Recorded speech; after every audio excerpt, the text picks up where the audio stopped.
Hey everybody. Welcome to Hidden Horror. How are you guys doing today?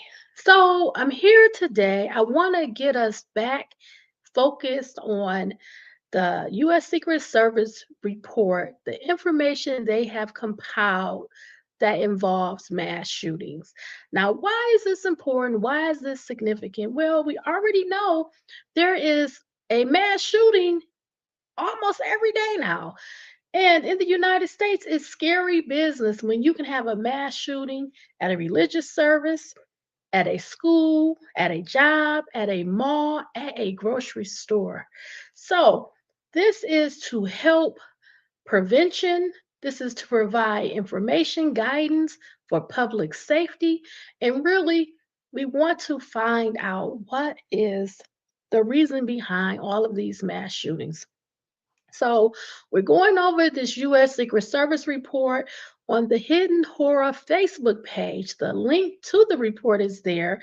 And as we go through this massive report, I'm going to post the pages so you can also follow along and refer to it. And you can always go to the US Secret Service page covering their threat assessment for mass shootings. Okay. So I'm going to get started. I'm going to sandwich one video in the beginning. We have a lot of written information and then a video at the end. I like to kind of break it up to keep our attention because it's a lot of reading, a lot of information. Okay. And we're going to cover several pages today. So I'm going to share my screen now. We're going to kick it off with a video. Now, I do want to say this. It's kind of frustrating because we know that there's a lot of mass shootings, but there's not a lot of published work, a lot of published information that we can just ascertain because it's a lot of research. Um, they're reviewing years and years of the mass shootings, the attackers, the victims, the places, the timeliness. Like it's so many intricate parts to follow. And in this report, we're going to go over it more, but they break down basically, there's two sections. There are the attacks that have happened in these mass shootings, and then we have the assailants, the attackers, okay? And it's pretty simple. It's basically two categories that we're going to focus on, that they focused on, and then there's subcategories within there that we're going to go over. And this is to educate ourselves, this is to prepare ourselves to put this information out into the community for prevention, for safety, for reducing those numbers, for also being able to identify what are the signs, where are the red flags, are there behaviors, are there personality traits, are there things that we should be noticing and that we should be looking for. And, what can we do about it? How do we fight back? How do we protect ourselves, protect our community, protect our kids, right?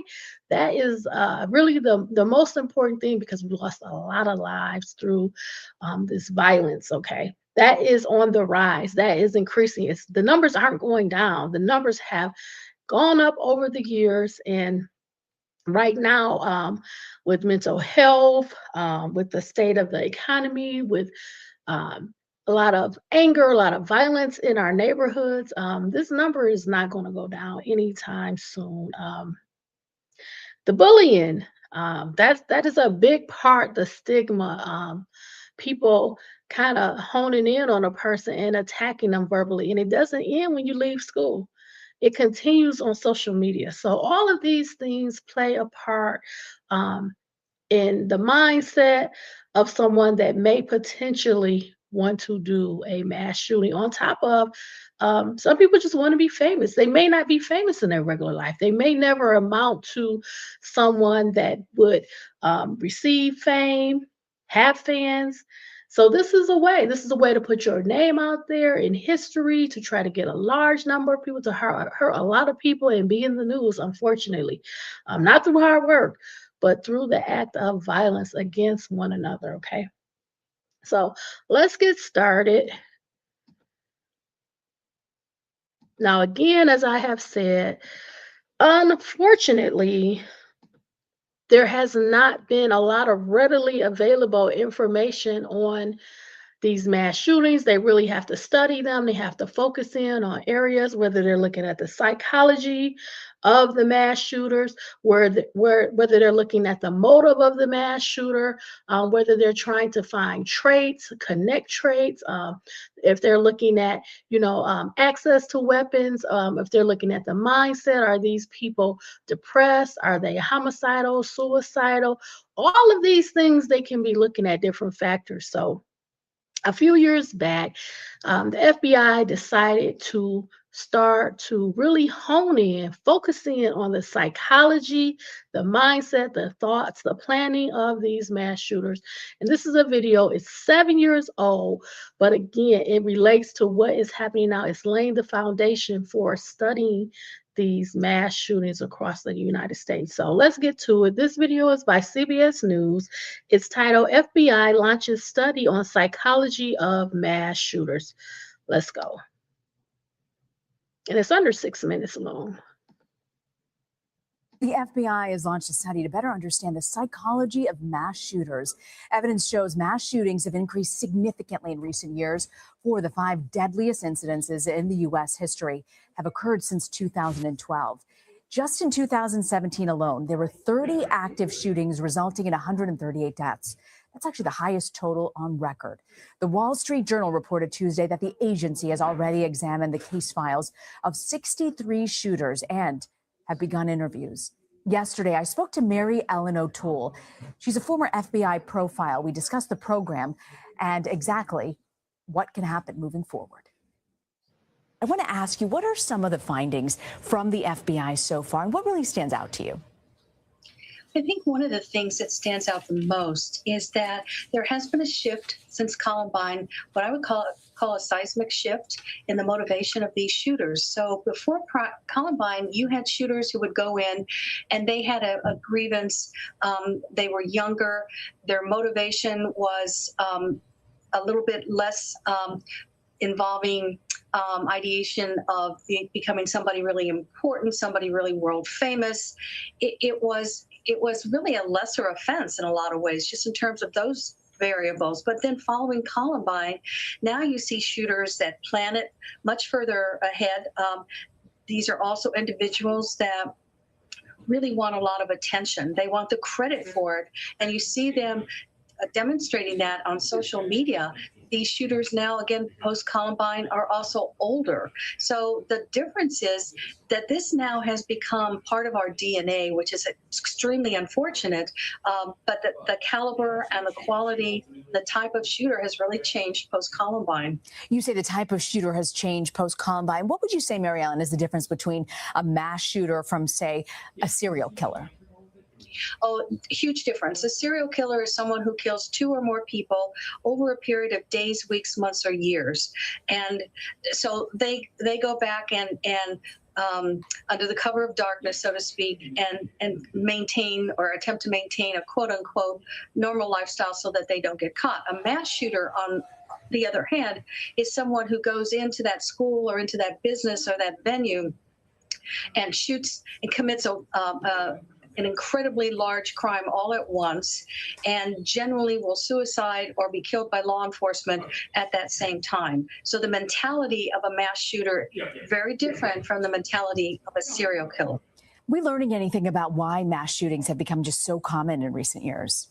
The one change that I think is very concerning is the motivation for these offenders. They're going in with maximum weapons. They're going in for maximum lethality, and they're very proud and they want that kind of attention, that kind of notoriety. In the shootings that I studied in the FBI's initial research on school shooters, you didn't see that kind of psychological makeup. It really wasn't until Columbine that we saw that shift. The only case that demonstrated the same characteristics was Charles Whitman back in 1966 at the Texas Tower shooting. But then things were quiet, and then we started to see these shootings, but they didn't take on the quality that we've seen certainly post-Columbine, and then certainly within the last several years. Marilyn, do we have a sense as to why mass shootings are more common in the U.S. than any other countries? Did this study look at that? Yes, they looked at that, but there are several reasons too, and I think that's part of the reason that the FBI is continuing their research because these crimes are dynamic, which means they're changing every couple of years, and so we have to track what those changes are. But we absolutely know that social media presence has an influence on these crimes. Not that it's the motivation for it, but when Columbine occurred, Eric Harris and Dylan Klebold, they didn't have access to social media. We barely had email then. They had violent video games. But when you compare their crime, it was horrible. But to the events of today, our society was quite different. And we really have got to measure what the influence of social media is in these types of crimes. Do you have any hope that the FBI will be able to take this information and try and stop these mass shootings from happening? Oh, yes. The FBI is quite capable of conducting a very fine research, and they'll make it multidisciplinary and they'll make it collaborative. But to conduct a very good quality of research, which they will do, and to say that we can stop it are two different things. The problem that we have right now is the shooters are being born into a society, which is ours, where mass shootings are part of our DNA. So the tentacles that have developed over the last almost 20 years have created a different type of individual who's now responsible for these shootings. So our remedy for this is going to be a lot more complex and a lot more complicated because it's been allowed to go on for so many years, quite frankly. Mary Ellen O'Toole, thank you so much for joining us, Mary Ellen. You're welcome. Why is filing? Okay. So I didn't want to interrupt her video because the video is 7 years old, okay. So we know that, but the information still is relevant today. I would have liked for her to kind of talk about the accessibility of guns. I think that plays a big part because they're in the home. Unfortunately, a lot of younger children, teenage children, have access to them, and part of the planning, the preparation is that access. You can't have the shooting without the weapon, right? So that's a big part of it too. Um, I think the discussion, to be fair, also has to include mental health. Um, as I said before, part of that could be a bullying conversation. Part of that could be COVID, the isolation, being alone, not connecting to people. Um, I think times have just changed. The family structure has changed. You have a lot of single parent homes, you have a lot of financial hardship, um, you have angry people. You have people that are not happy in their current situation in the home. Um, you know, it's just a lot of factors, but I wanted you to hear that because it really lays the foundation for the work that the FBI has been doing, as well as the ATF, the Bureau of Alcohol, Tobacco, and Firearms, and also the U.S. Secret Service, coupled together, all of these federal agencies trying to ascertain what is causing the mass shootings to really rupture in the United States, how to reduce it, what information can be provided, what tools can be given to guide, you know, the education system, the workplace, buildings. It just covers so many different areas where people are going to be, large groups of people. So this is why we're going now, and I'm going to share my screen so we can kind of follow along together this information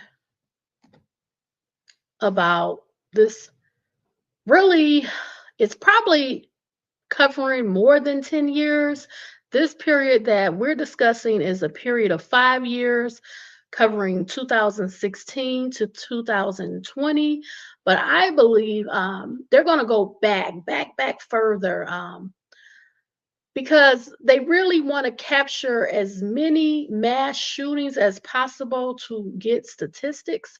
So they can provide really accurate information with more input, more numbers, more examples of these mass shootings to give you a better understanding of what they have found. Okay, so this is part of the report. We're on page 9. Again, the report is linked on the Hidden Horror Facebook page, but you can follow along here, or you can just listen to me because I'm going to try to read the majority of the information. So this is the table of contents.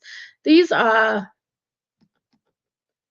the two areas. So it's going to talk about the attacks, the mass shootings, and then it's going to talk about the assailants, the attackers.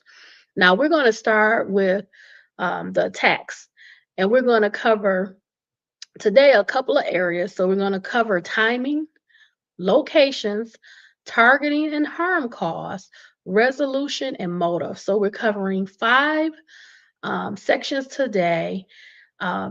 Hopefully we'll be able to get through them fairly fast because I don't like to hold you long, but we're going to talk about them all, okay? We're going to go through the entire report at some point. So I'm going to just read through this introduction fairly quickly.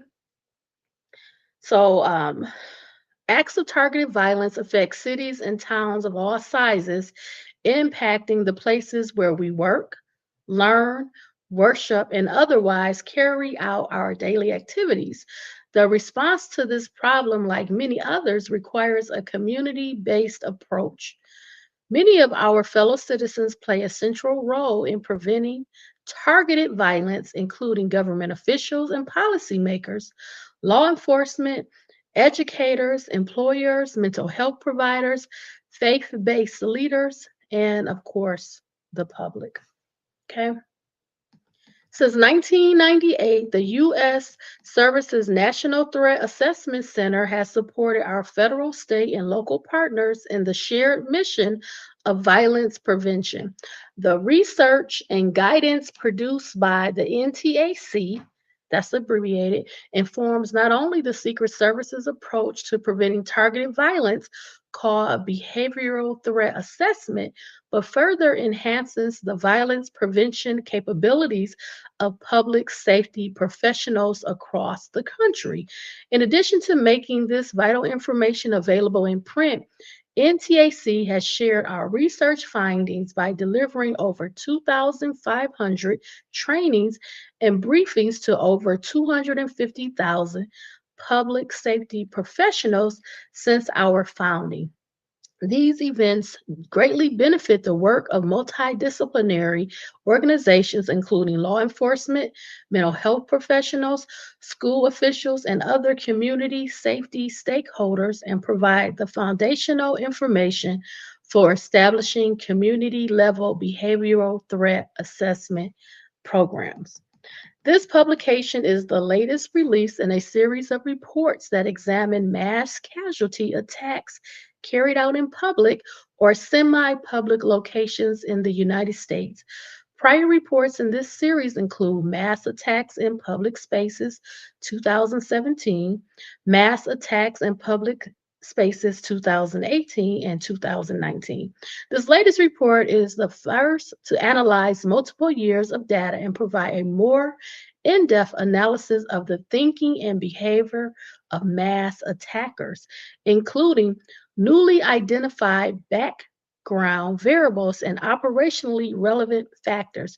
The study examines 173 mass attacks in which 3 or more people, not including the attacker, were harmed, carried out by 180 attackers in public or semi public locations between January 2016 and December 2020.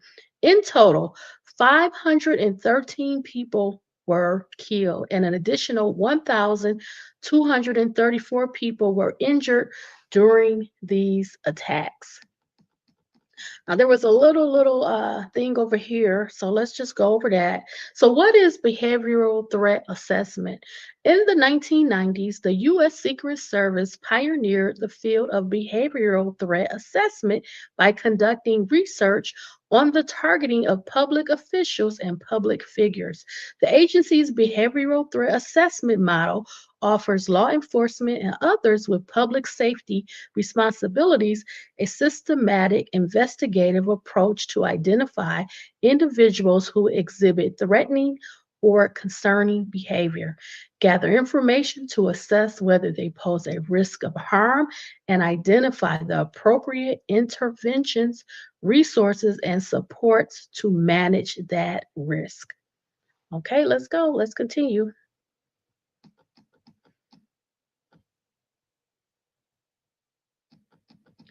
NTAC's research on targeted violence has spanned 25 years, consistently demonstrating observable themes that should be assessed as part of comprehensive targeted violence prevention efforts.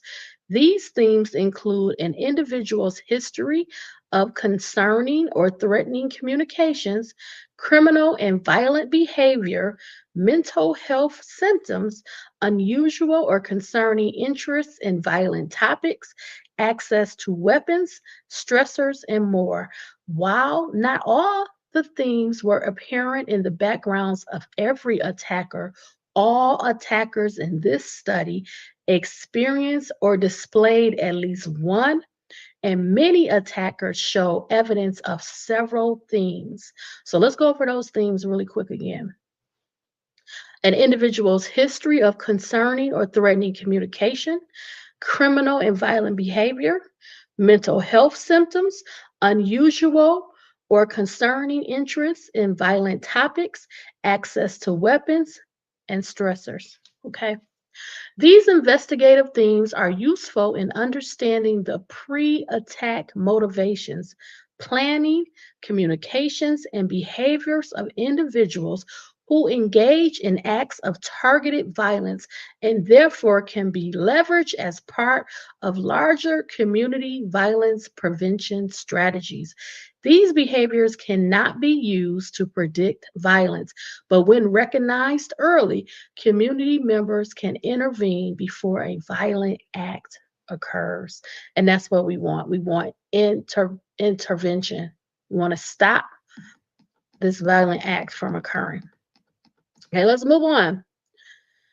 We have all seen firsthand the devastating impact that the violent attacks in this report have had on families, communities, and our entire nation.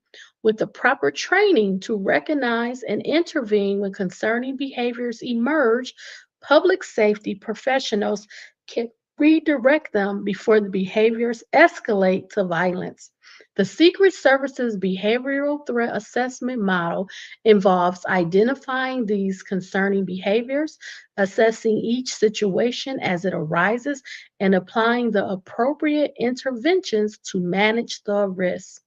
These types of interventions often include the involvement of family members and friends, social services, mental health professionals, faith based organizations, and law enforcement when appropriate. The information contained in this report is intended to inform the efforts of all relevant community stakeholders with a role in public safety.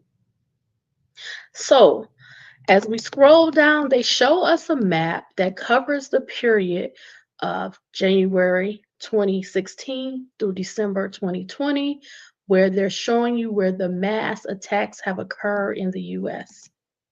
Now we see, and let me make this a little bit smaller so you can see the entire map. Okay, I want you to see the whole map. Make it a little bit smaller. Okay, so we see there are some states here that didn't have any attacks, right? You have some states here that didn't have any attacks between that 5-year period. But then we have some states that had a lot of attacks. Look at Florida, right? There's a lot of attacks going on there. Texas has quite a few. California has quite a few as well. Ohio. So we have some areas where there's multiple attacks. Okay, and then Alaska doesn't have any. Look at that. Okay, so let's continue. Scroll down. So now we're going to go over the overview of the attacks. Okay, this is what they learned. Let me enlarge this too, because I want you to be able to follow along with me. Okay. NTAC identified 173 incidents in which three or more people, not including the perpetrator, were harmed during an attack in a public or semi public space in the United States over the 5 year period from January 2016 through December 2020. Nearly all of these attacks, that's 168, that's 97%, were carried out by lone perpetrators. So only one perpetrator, okay? Of the remaining five attacks, three were perpetrated by two attackers and two were carried out by three people. So this tells us that primarily there's going to be, in all of the attacks, one perpetrator. That is what they have seen over this 5 year period, okay? Let's continue. Unless otherwise indicated, percentages in this section are calculated based on all 173 attacks, okay? Let's continue. So we're going to talk about timing. Across the 5 year period, attacks took place year round on every day of the week and at all hours of the day. At least one mass attack took place during all but 4 of the 60 months. Of the months with mass attacks, March, August, and December show lower incident rates of one mass attack every 19 to 26 days, while the rest of the year showed average monthly rates of one mass attack every 11 days or less. Though attacks took place at all hours of the day, the 3 hour time frame of 3 a.m. to 6 a.m. was when the fewest attacks occurred. Okay, they only had 8 attacks, and that was 5%. Okay, so let's look at the map. Okay, so they're saying during this period in 2016, there were 30, 2017, 38, 2018, 31, 2019, 34, and 2020, 40. And now they're looking at the months and they're varying quite a bit. The highest month where attacks happened was the month of June. The second highest is tied with May, September, and November. And the lowest months that had the fewest attacks, March, it was 6, and August and December was 8. So that's just information for us to know, okay? Let's continue. Incidents by hour of the day. So we see between the later hours of the day, in the early morning hours, between kind of midnight and 6 a.m., you do have fewer attacks. And then it's varying quite a bit. So let's continue on. Now we're going to talk about the date significance. 22 of the attacks, which equals 13% out of the 173, all of which involved lone attackers, only one single perpetrator, were chosen to occur on dates that held some meaning, including holidays, dates of planned public events, and more personal dates on which something important to the attacker was to take place. For example, the holiday of Halloween was chosen to maximize casualties, while the choice of Valentine's Day was related to the attacker's inability to find companionship. So that person wanted to attack people on Valentine's Day because they were alone. Okay, let's continue.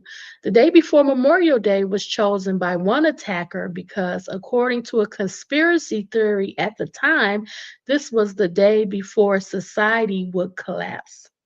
The chosen public events included such things as festivals and a military charity run, while the more personal events included scheduled court dates, a board meeting, and a funeral. The remaining dates of significance included attackers' birthdays and returns from school suspensions, as well as more idiosyncratic choices. One attacker chose November 11th due to his fascination with the number 11, and another chose a date that held meaning in a book he liked. So they're giving us a story. Let's check it out. On October 31st, 2017, a 29-year-old man reportedly drove a rented flatbed pickup truck onto a bike path at speeds of over 60 miles per hour, striking pedestrians and cyclists before colliding with an occupied school bus. 8 people were killed and at least 12 were injured before the man was shot by police and arrested. Cell phones recovered from the truck revealed that the man allegedly conducted internet searches for Halloween in his city. According to court records, he chose Halloween as the date of his attack because he believed there would be more pedestrians and cyclists on the street, making his attack consistent with ISIS messaging as well as tactical and targeting guidance about bolstering the kill count. So again, a lot of attackers want to have high numbers, so they're going to think of ways where people gather on dates, special occasions, certain places where they can get a higher kill count. Let's move on. Duration. Over 1/3 of the attacks, that's 65, that's 38%, ended quickly, including those that were explosions or arsons, attacks involving only vehicles as weapons, attacks that ended within 1 minute, and those described as limited to the attacker firing their weapon and immediately ending the attack. For example, one attacker fired 12 shots in 5 seconds, harming his estranged wife, her friend, and the friend's boyfriend before walking away. And we know this is true because I'm discussing right now the mass shooting at Appalachian High School where we know Colt Gray, who was the shooter, his mass shooting was only 41 seconds. Okay. Let's continue. 1/4 of the attacks, that's 45, which equals 26%, were longer in duration, lasting over 15 minutes. This included 22 that lasted an hour or more. Many of these incidents involved standoffs with law enforcement or were spree attacks across multiple locations. In one case, an attacker conducted a series of drive-by shootings over approximately 7 hours, targeting individuals he believed had wronged him. Another attacker held some of his wounded victims hostage, preventing them from receiving medical attention. Officers attempted to negotiate with him for 40 minutes before shooting and disarming him. And I've got cases in my catalog on YouTube where there was like a spree shooter where he had killed multiple family members. Almost killed his entire family, including his children's mother, in a spree attack. So you can have various different scenarios with these mass shootings. Okay, let's continue. The longest attack at a single site. On November 29, 2020, a 21-year-old man opened fire from the window of his third-floor apartment. The attacker had called police and falsely reported hearing gunshots or fireworks nearby. When responding officers arrived on scene, the attacker opened fire, injuring one officer and 2 neighbors. After an 8-hour standoff, the attacker surrendered when he was injured by a police sniper. He later told police that he was specifically targeting police and did not intend to harm bystanders. I've had a case as well where the person did set up to fire at police, that there was not a real emergency, although police were called, and that was to lure the police in to then turn the weapon on the police. I've also had some other cases. I remember the Las Vegas shooter that was shooting from his hotel, and I think he killed/injured about 60 people from his hotel room. Let's continue. Now we're going to discuss locations. The 173 attacks occurred in a variety of public and semi public spaces across 37 states and the District of Columbia. The communities impacted range from a small town with a population of 390 to a major city of 8.6 million residents. Attacks spanning multiple states. On November 26, 2020, a 30-year-old man, his 25-year-old wife, and his 28-year-old brother reportedly drove around two different states, shooting at cars and individuals. Officials reported that attacks occurred over several hours, including on the interstate and in a convenience store parking lot. The group is alleged to have killed one person and injured six others before being apprehended following a police pursuit.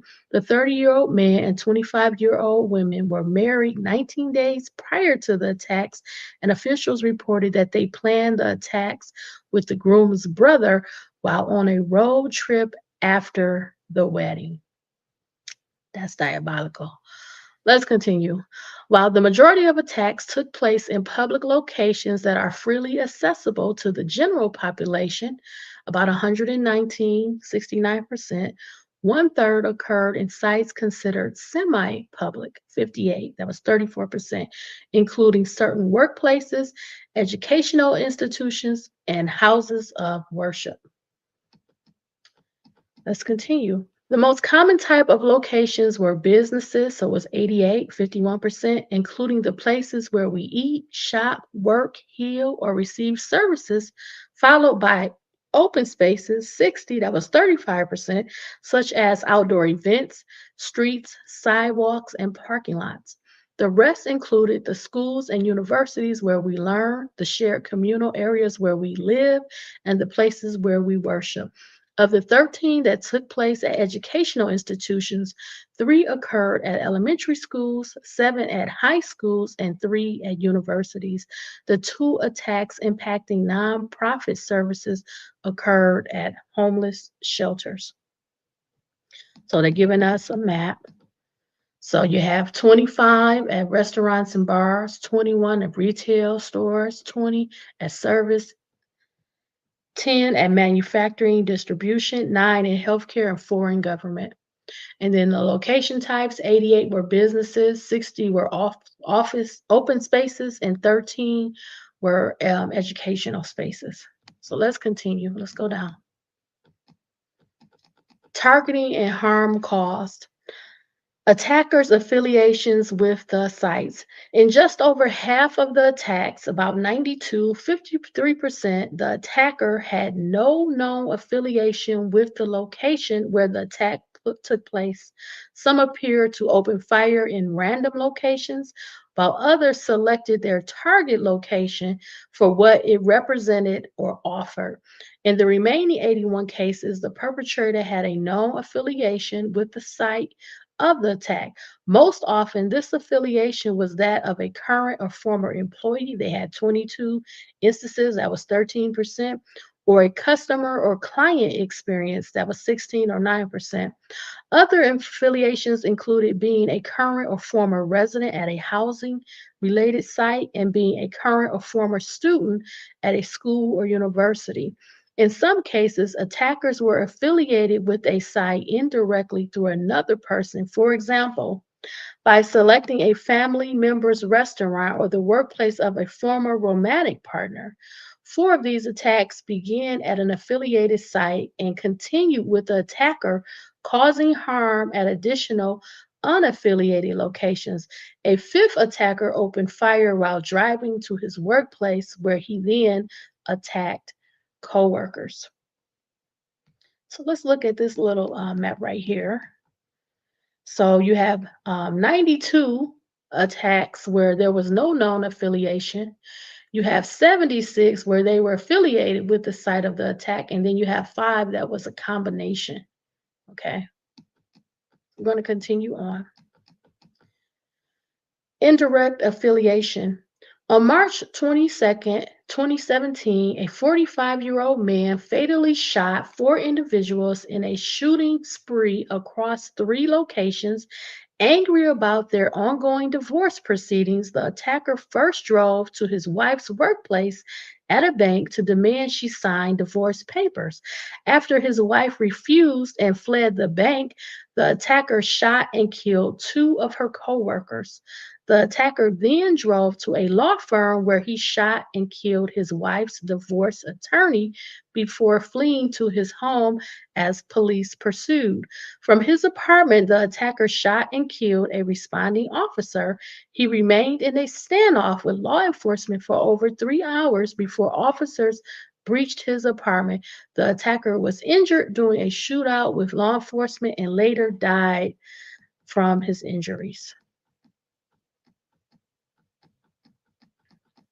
So now we're going to discuss random versus specific targeting. The 173 attacks resulted in physical harm to 1,747 people, 513 killed, and 1,234 injured. In over two-thirds of the incidents, that's 118, 68%, attackers did not appear to direct harm toward particular individuals. Rather, they directed harm toward random persons. In some of these cases, the random targeting was based on gender, religion, race, or ethnicity.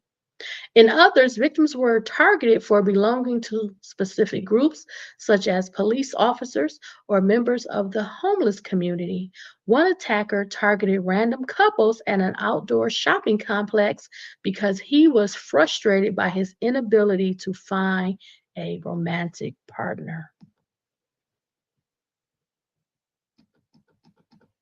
On May 20th, 2020, a 20-year-old man shared a video on social media saying he was going to be the 2020 shooter at the Pacific Mall he targeted. Shortly after, he began walking around the shopping center shooting randomly at people, injuring three while recording video on his phone. Police arrived within 10 minutes and the attacker put down his weapon and was arrested. About 30 minutes before the attack, he arrived at the site and looked for targets.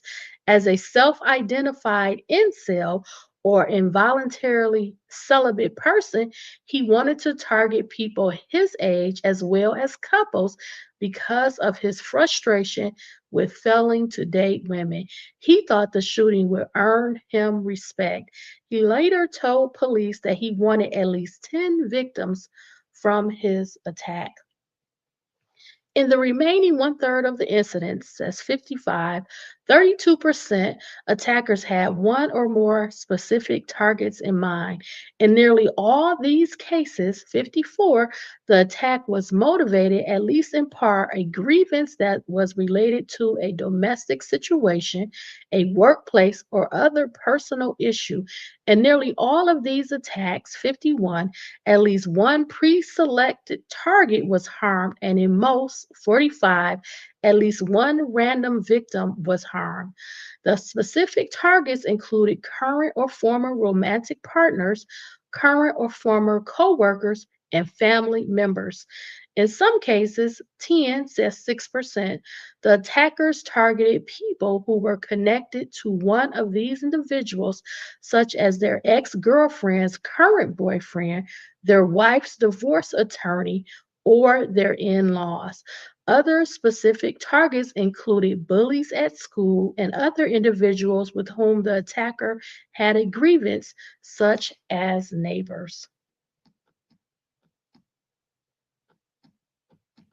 Resolution. In over half of the attacks, 97, which equates to 56%, the attacker stopped causing harm on their own. Most of these attackers, 53, were then arrested, including 5 who remained at the site waiting for law enforcement response.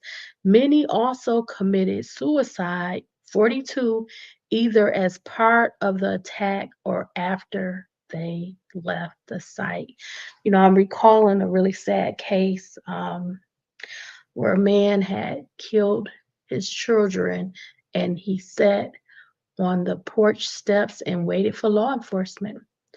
It was just an awful case. His children were very young, and his wife came home. Um, their relationship was very rocky at the time, and she found all of her children deceased. Yeah, it was extremely sad. But let's continue. On January 29th, 2017, a 40-year-old man fatally shot the two co-owners and his manager in the back office of a restaurant where he worked. He destroyed a computer that he falsely believed contained surveillance video of the incident and fled the scene. He was later spotted near his home, and approximately 9 hours after the attacker shot himself in the chest as police closed in. He survived the suicide attempt and was later sentenced to prison. Now let's check out this. Have a little thing over here to check out.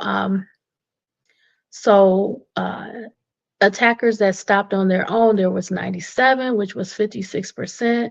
53 of them were arrested at or away from the scene. 30 committed suicide as part of the attack. 12 committed suicide away from the scene, and 2 were killed by law enforcement away from the scene. Now you had 38 where law enforcement intervened then. That was about 22%. 24 of those 38 were killed by law enforcement, and 14 were arrested at or away from the scene. We had about 19, which was 11%, where the weapon rendered inoperable, and then they were arrested. And then we had 18, which was 10%, where a bystander intervened. And when the bystander intervened, you had 13 that were arrested at or away from the scene, 3 that were killed by bystanders, and 2 that were killed by law enforcement away from the scene. Okay, let's continue. In nearly 1/4 of the incidents, 38, that's about 22%, the attacker ceased causing harm due to law enforcement intervention, including 24 in which the attackers were killed by law enforcement at the site. Other incidents ended due to bystander intervention. You had 18, about 10%. Or when the weapon became inoperable, you had 19, about 11%. This included 11 vehicular attacks, 6% that ended in crashes. You have attackers calling 911. 13 attackers called 911 during or after the incident and identified themselves as the perpetrator. One of these attackers departed the scene, and when he was unable to get through to a dispatcher, returned to the scene to turn himself in. So you do have incidents where the perpetrators are calling law enforcement and saying that they did it. A significant relationship was identified between how attacks ended and who was being targeted. Most attackers who targeted specific individuals ended the attack on their own, 78% versus 42% of attackers without named targets. Also, the vast majority of attackers who were stopped by law enforcement or bystanders were targeting random individuals. 86% versus 60% of attacks ended by other means. This is the last topic, this motives. And I think this is like a really important one, okay? I think it's important for us to know why. Why are we having these mass shootings, okay? Motives for acts of targeted violence are often multifaceted. For some attacks included in this study, NTAC identified as many as 3 or more components to the attacker's motives for carrying out an attack. Across the 173 incidents, the most common components of motives were related to 1, grievances, 2, ideology, bias related or political beliefs, and 3, psychotic symptoms. In total, 130 attacks, 75% were motivated in whole or in part by 1 or more of these top 3 motives: grievances, ideology, bias related, political beliefs, and psychotic symptoms. Okay. Oftentimes, overlapping each of these represents a distinct type of motivation for violence, requiring distinct community resources for prevention. So let's look at some numbers. In 2016, 40% of the attacks were from grievances. In 2017, 50% of the attacks were from grievances. In 2018, 68%, 2019, 35%, and 2020, 60%. So that's a big portion of the attacks. The person had a grievance against them. Now, as we look at this, we have a steady number of that they just don't know why a motive was. But we also know that people, they wanted fame or notoriety. That's less than 10% every year. Some people had a desire to harm people. That's pretty much varying between 3% and 13%. We have a nice portion of people that have psychotic symptoms. That's as low as 8%, but as high as 26%. And then we have this group of ideology, bias, political beliefs, ranging from about 10% to 30% over those 5 years.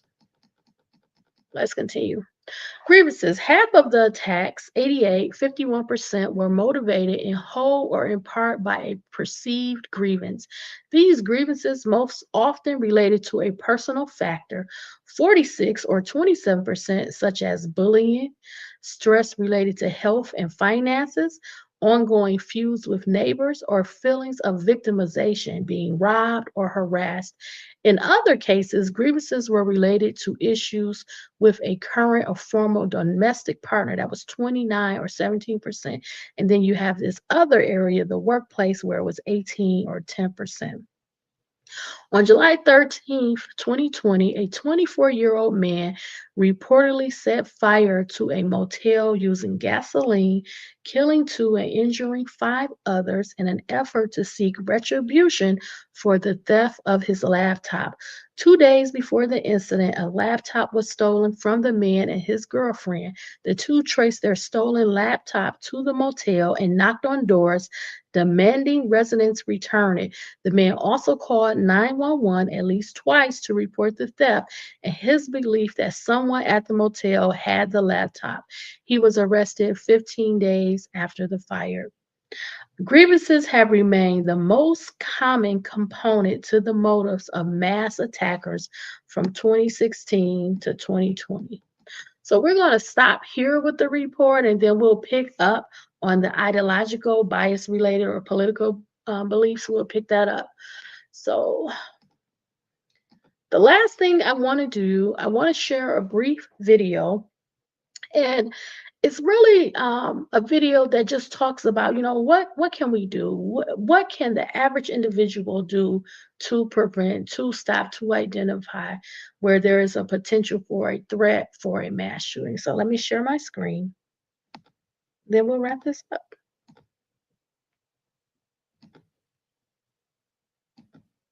And I think it goes back to the old saying, hey, if you see something, if you know something, say something, okay? It's pretty basic mantra, okay? This video is provided by the Federal Bureau of Investigations. It's titled Prevent Mass Violence, Know the Signs, Speak Up. Please speak up. Let's go. Research has proven mass shooters don't snap. They are created through a series of unfortunate life events and stressors that can build upon each other. In that process, they show signs we can look for to get them help before tragedy occurs. Now we are asking for your help by watching and listening for these signs in your community that are signaling something is wrong. Being a hero doesn't always involve running towards danger. You can be a hero by knowing signs that help us prevent danger. Look for people around you who are struggling. They may have changed in a way that makes you worried. FBI BAU research shows there are common behaviors to look for. It's the coworker who feels deeply wronged and can't let it go. It's the patient's family member who holds the hospital responsible for their loved one's pain. It's a client who is going through crisis, has withdrawn from treatment, and might be thinking about self-harm.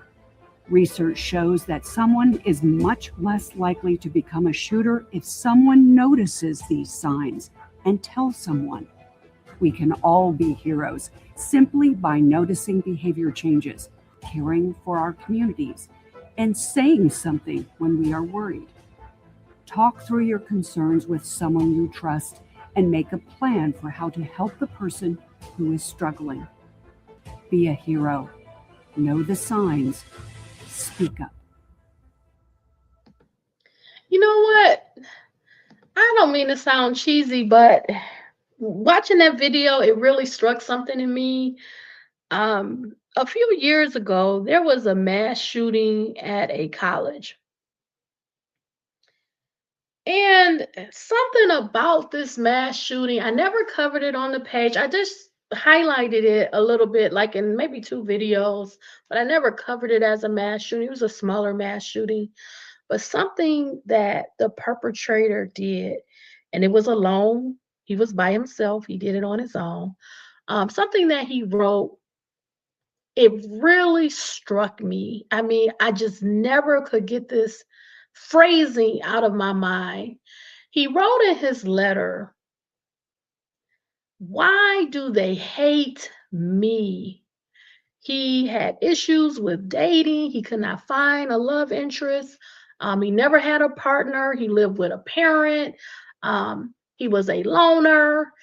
And it was just, he just felt like he did not fit into society. He wrote over and over and over again, "Why do they hate me? They pick on me. They don't like me. I have a hard time making friends." He was an older man. He was not young. He was not a teen or anything like that. And he wrote it over, and he wrote notes, a list, his grievances of why he did the mass shoot. And he talked about how people treated him, how they overlooked him, how they thought he was nothing, and they talked down to him and they treated him poorly. And he couldn't even find a day, he couldn't find a romantic interest. And he just kept writing, "Why do they hate me? Why are they treating me so bad?" It was as if he could not, in his own energy, say, "I am great. I am wonderful. I can find a love interest. I can go out on a date. I can meet someone. I'm going to meet friends. I'm going to build relationships. I'm going to get out into the world and, make it happen for myself. I'm going to get my own place, get a job, go into society, put my best foot forward, uh, try." uh, Engage people, talk to people, befriend people. No, that's not what it was for him. In his mind, again, it is a perceived grievance. He wrote it over and over and over again. "Why do they hate me?" And it was heartbreaking. Um, because those emotions, those feelings, they come out in negative ways. And a person's feeling overwhelmed mentally, they're not stable, they don't take their medication, they come out into the world and they take all of this pent up anger, aggression, emotion, and they act out in violence. We've seen it over and over again. And the point of it all, the point of this video is, how do we collide into his world, into their world? How do we pull them out of this dark space?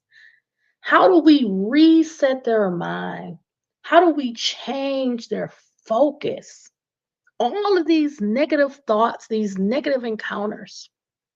What can we do to create the change, to intervene into the lives of these people that have these dark thoughts, this ideology, this grievance, and then they go out and they harm all of these people, taking all of that pain and then colliding into the world, into humans, into beings, destroying their lives, causing destruction. How do we prevent that? How do we stop that? How do we identify that threat? Of course, through education, through observation, through community-based, coupled with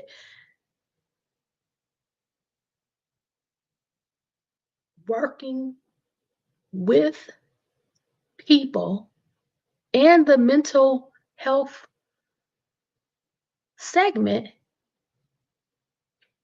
to both provide counseling, therapy, and resources. That is the answer. So I will be back. We are going to continue our research, our dissecting this report to find ways to prevent these mass shootings. That is the goal. So, Hidden Horror would like to thank you for spending this time with me. I really, really appreciate it. Please, in this video, I will ask you to like and share so we can get this information out. Okay, we need to share this information, share these resources for prevention. Thank you for spending this time with me. Please stay safe, stay smart, stay savvy. Be well, all my friends. Bye, everybody. Bye.